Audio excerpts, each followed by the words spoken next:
goes on a shooting spree in a Durban shopping centre, killing 2 people before he's arrested. Authorities get ready for a nationwide crackdown as the biggest party weekend of the year gets underway. And India chased 354 runs for victory as bad light scuppers play again at Kingsmead.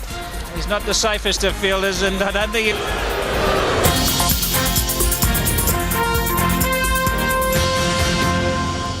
This is E-News Prime Time. A very good evening. A crazed crime spree at a Durban shopping centre has left 2 people dead. A security guard allegedly held up a Pick n Pay store manager in the workshop last night and shot him dead. He then fled the scene, fatally shooting a taxi driver. Police managed to catch up with the suspect hours after the incident. It began inside this retail store as employees cashed up and prepared to go home.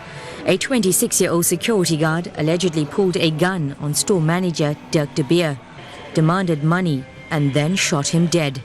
He then fled, stolen money in one hand, his service pistol in the other. Police say the security guard's murderous dash for freedom continued outside the shopping centre. He attempted to hijack this taxi, killing its driver in the process. Reginald Mapamulo had just come on shift. He died on the scene. But his alleged killer was just getting started. The suspect hijacked the taxi and he crashed it. He then hijacked a second taxi. A fight broke out and he crashed that taxi. He then hijacked a third taxi, demanded to be taken to Mlazi. Police got a tip-off that the man was hiding out at his house. But he wasn't going down without a fight, trying twice to escape police custody. They managed to capture him and confiscated firearms and 35,000 rand in cash. They're now investigating allegations he was previously institutionalized for mental instability. The company that employed him as a security guard has refused to comment. Vanessa Govender, E-News, Durban. Well, police across the country are promising a major crackdown this New Year's weekend. As millions of South Africans plan to party, they're stepping up safety operations. As the party weekend looms, South Africans are preparing to usher in the new year in style. And authorities are doing some gearing up of their own.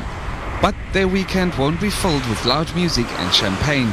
They'll be manning roadblocks like this one across the country. Police in Gauteng are adopting a zero-tolerance approach to misbehaving revelers, especially drunken and reckless drivers. We have various interventions to fight crime on New Year's Eve. There's roadblocks, stop and searches, visible policing, and various other patrols. It's not just motorists who have to be careful this weekend. Police are also urging the general public to take extra care of valuables such as wallets and cell phones when out celebrating. In the tourist hub of the Western Cape, police are also planning targeted New Year's raids on crime hotspots. The challenge that we have is people that are abusing liquor. People are found driving under the influence and also drinking in public, and from that other crimes can also be committed.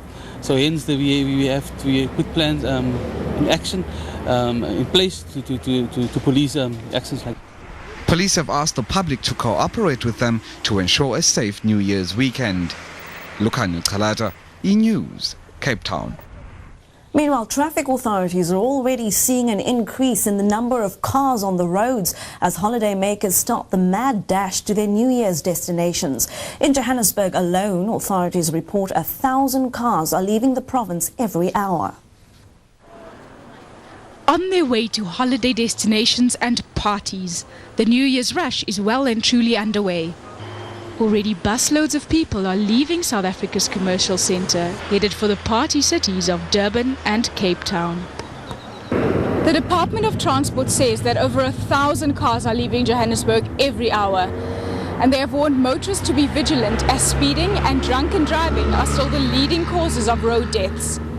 Johannesburg traffic officials say they've been doing their bit to get offenders off the roads. We've had approximately 12 roadblocks since the beginning of the festive season, and we've had 3 very big roadblocks.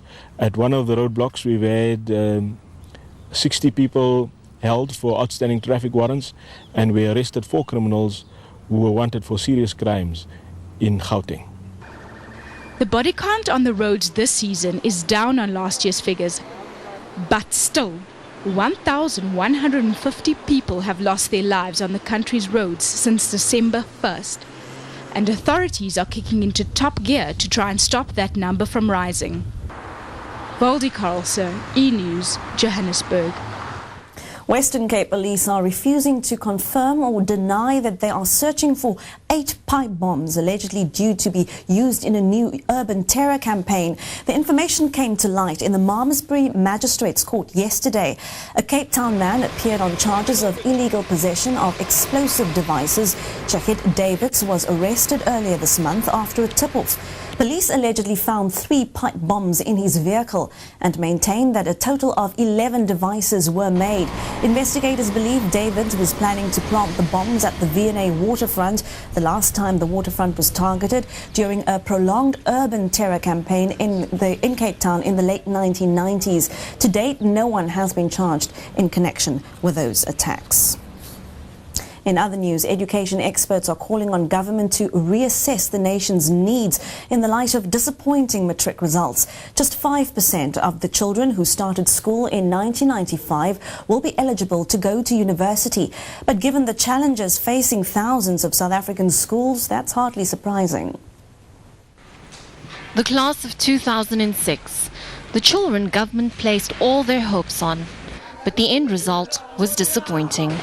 The pass rate was almost 2% lower than last year, and just 85,830 matriculants obtained a university pass, a figure which is down from last year. But this is the 3rd year that matric results have fallen, and it seems to point to an education system and department that is failing.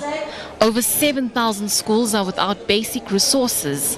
Almost 3,000 schools have no water, almost 2,000 have no sanitation, and just over 4,000 schools are without electricity.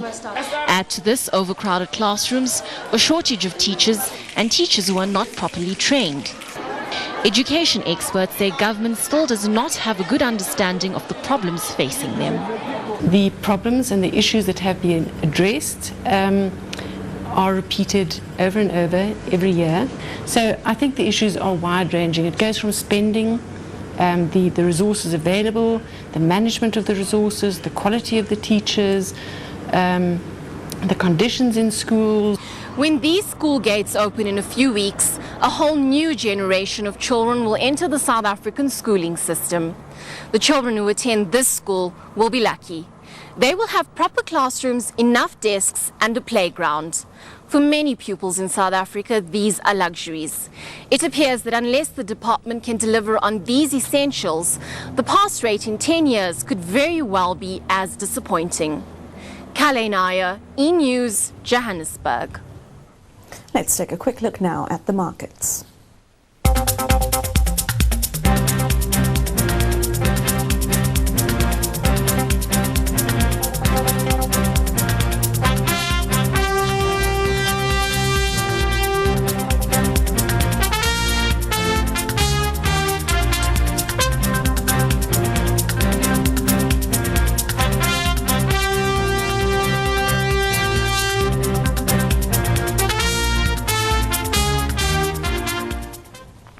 When E-News Primetime continues, confusion surrounding the fate of Saddam Hussein.